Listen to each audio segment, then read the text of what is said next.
लागो गाँव में रखल हनियार गे छौरी, लागो गाँव में रखल हनियार गे छौरी। पतवाना महतो की गोबार गे छौरी, पतवाना महतो की गोबार गे छौरी।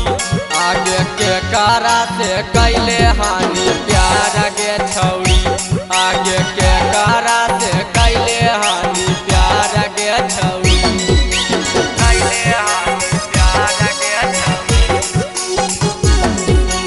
के कारा से कैले हानि प्यार गे छौरी,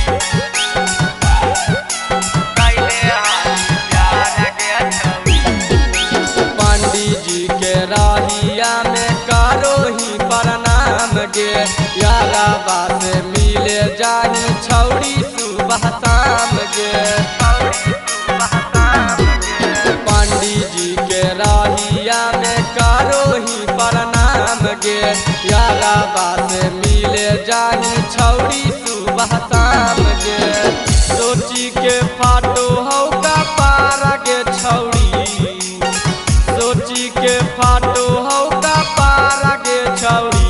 लागो गाँव में रखल हनियार गे छौरी, लागो गाँव में रखल हनियार गे छौरी, कैले हानि प्यार गे छौरी,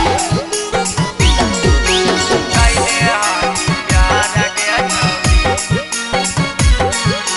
के कारा से कैले हानि प्यार गे छौरी, कैले हानि प्यार गे छौरी।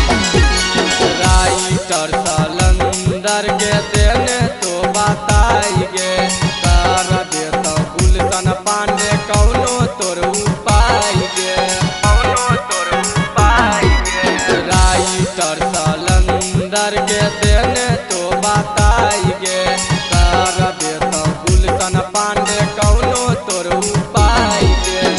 पड़ल हलौ पीछा छौरी छौड़ा कहर गे, पड़ल हलौ पीछा छौरी छौड़ा कहर गे। आगे के कारा बनैली छौरी अपन यार गे, आगे के कारा बनैली छौरी अपन यार गे। माँ प्रतिमा रिकॉर्डिंग स्टूडियो शेखपुरा।